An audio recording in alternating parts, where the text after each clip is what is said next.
ready to take a trip down memory lane and remember the one and only Whitney Houston, the queen of pop who took the world by storm with her powerful voice and captivating performances. From her debut album in 1985 to her tragic death in 2012, Whitney's career was filled with hit songs, Grammys, and sold-out tours. But behind the fame were personal struggles with drugs and a tumultuous marriage. How did Whitney manage to come back with her album, I Look to You, after all these struggles?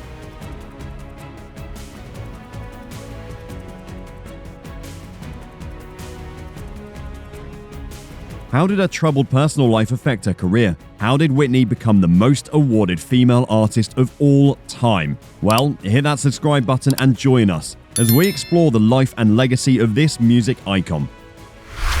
Who was Whitney Houston? Whitney Houston was a powerhouse vocalist who captivated audiences with her stunning range and soulful performances. At just 22 years old, she skyrocketed to fame with her debut album, delivering hit after hit with 3 #1 singles. Her album, Whitney, I'm Your Baby Tonight, and My Love Is Your Love cemented her status as a music icon. With her powerful voice and undeniable stage presence, she recorded soundtracks to blockbuster films like The Bodyguard and Waiting to Exhale. Despite her struggles with her marriage to Bobby Brown and substance abuse, she made a triumphant comeback with I Look to You, and even shone in a lead role in the musical film Sparkle. Tragically, Houston passed away on February 11, 2012, leaving behind a legacy of timeless music that continues to inspire generations. Early years. Whitney Houston was a singing sensation born to entertain. Born on August 9, 1963 in Newark, New Jersey, Houston was blessed with a musical family tree. Her mother and cousin were both stars in the gospel, soul, and pop music. Imagine growing up with 2 powerhouse singers as family members. Were they always singing around the house? And did they ever compete on who could sing better? Houston got her start in the spotlight at a very young age, singing in her mother's choir at New Hope Baptist Church. Even as a child, her singing was so powerful that it could have stopped a clock. I'm not even sure if that's scientifically possible, but you get the point. In an interview with Diane Sawyer, she said, I think I knew then that my singing ability was an infectious thing that God had given me. Well, God sure did bless her, with an angelic voice that still captivates us today. Whitney Houston was a triple threat, a singer, model, and natural beauty all in one package. At 15, she was already a rising star, performing with her mother and chasing her dream of a record deal. Little did she know that her beauty would also open doors for her in the fashion industry, becoming one of the first African-American women to grace the cover of 17 magazine. But make no mistake, music was her first love. It was in a nightclub where fate intervened. Music mogul Clive Davis stumbled upon her singing and was immediately struck by her talent, signing her to Arista Records and taking charge of her career. In 1983, Houston made her national television debut on The Merv Griffin Show, singing Home from The Wiz, and Davis and Houston spent the next 2 years in the studio, carefully crafting her debut album, bringing together the best producers and songwriters to showcase her powerful vocals. With Davis as her guide, Houston was on her way to becoming a pop sensation. Talking about albums, let's dive into her musical life. Stay glued. Albums and songs. Whitney Houston's album, Saving All My Love for You, How Will I Know?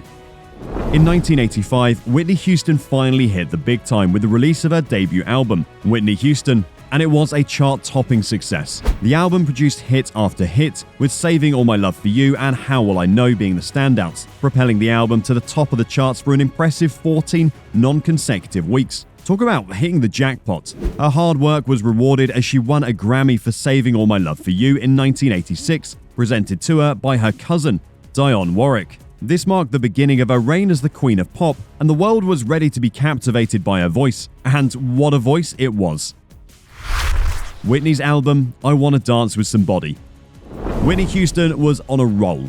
After her debut album's success, she followed it up with Whitney in 1987, and it was an even bigger hit. The album went on to sell multiple times platinum and earned her a Grammy for the hit single, I Wanna Dance with Somebody Who Loves Me. She went on a world tour and became a global icon, performing at a concert for Nelson Mandela's birthday, and even founding the Whitney Houston Foundation for Children, a non-profit organization dedicated to helping children in need around the world. Houston was truly living her best life, but as they say, when it rains, it pours. In 1992, Houston tied the knot with R&B singer Bobby Brown, formerly of New Edition. At first, the marriage was picture perfect, and the couple was head over heels in love. But as the decade progressed, things took a dark turn. Both Brown and Houston struggled with substance abuse and erratic behavior, with Houston later revealing that she faced emotional abuse and domestic violence in their relationship. It's a shame that their fairy tale romance turned into a nightmare. The Bodyguard album, I Will Always Love You. Despite personal struggles, Whitney Houston's career was on fire. She made a seamless transition into acting in 1992 with a role in the blockbuster film The Bodyguard. Not only did she impress with her acting skills, but she also set a trend by releasing hit singles and creating sensational record sales for the soundtracks.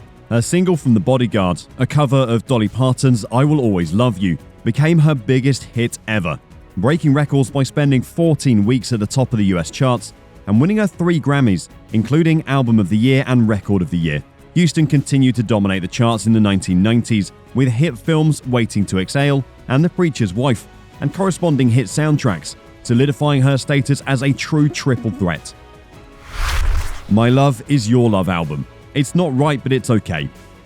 In 1998, Houston came back with a bang with her album My Love Is Your Love, which was her first non-soundtrack studio album in a while. The album earned her another Grammy for the hit single It's Not Right But It's Okay, and although it wasn't as successful as her previous albums, her collaboration with Mariah Carey in the animated film The Prince of Egypt produced a hit single When You Believe, which won an Academy Award. Who wouldn't want to win an Oscar?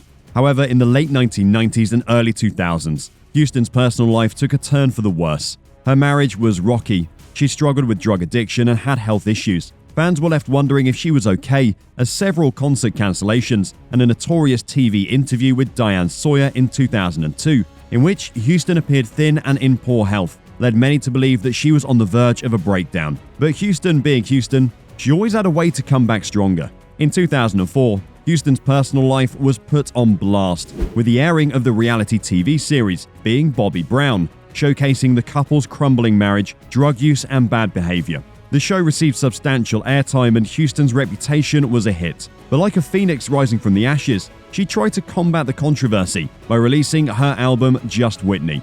But it didn't match the success of her earlier works. Nevertheless, she was still celebrated as a singer, being named the most awarded female artist of all time by Guinness World Records in 2006. Over the next few years, Houston attempted to repair her marriage and break her drug habit, but after several relapses, her mother, Sissy, had to step in and take charge. Houston explained to Oprah Winfrey in 2009 that her mother came in with a court injunction and said, "I have a court injunction here. You do it my way, or we're not going to do this at all. You're going to go on TV and you're going to retire and say you're going to give this up because it's not worth it." Houston took a break from her career, divorced Brown in 2007, and won sole custody of her daughter, Bobby Christina. After a decade of tumultuous personal struggles, Houston emerged like a phoenix from the ashes with her comeback album, I Look to You, in 2009. She shared with Entertainment Tonight that the songs themselves will speak to you, and you'll understand where I am and some of the changes I've gone through for the better. The album was a hit with fans, skyrocketing to the top of the charts. Her live shows, however, were a bit of a mixed bag, with some praising her performances and others not so much.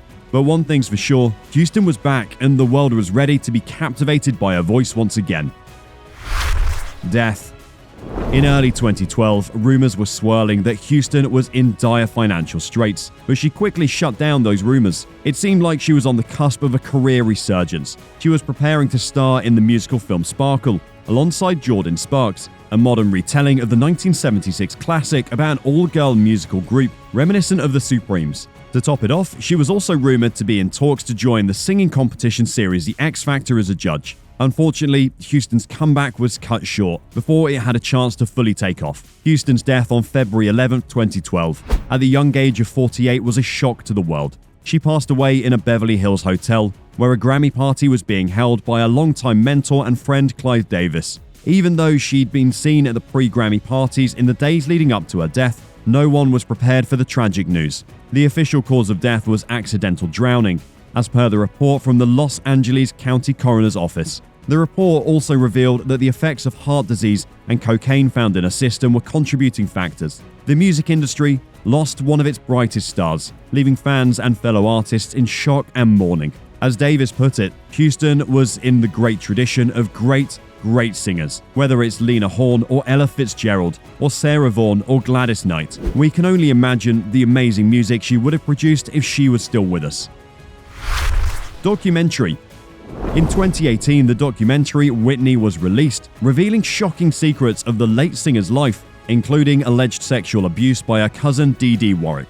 The film also delved into Houston's struggles with drugs and her relationship with Michael Jackson, and confirmed her romantic relationship with her friend and assistant Robin Crawford. It provides a new perspective on the challenges she faced while maintaining her image as a pop icon. And that concludes our journey through the life and legacy of Whitney Houston. We hope you enjoyed learning more about the Queen of Pop and her incredible career, from her early days singing in church to her final album, I Look to You. Whitney's voice and talent have left a lasting impact on the music industry. Her struggles with drugs and her tumultuous marriage were a part of her story, but they didn't define her. Whitney's music will always be remembered and loved by fans all over the world. That marks the end of our video. If you like this video, make sure to check out more on our channel and click the subscribe button on your screen now.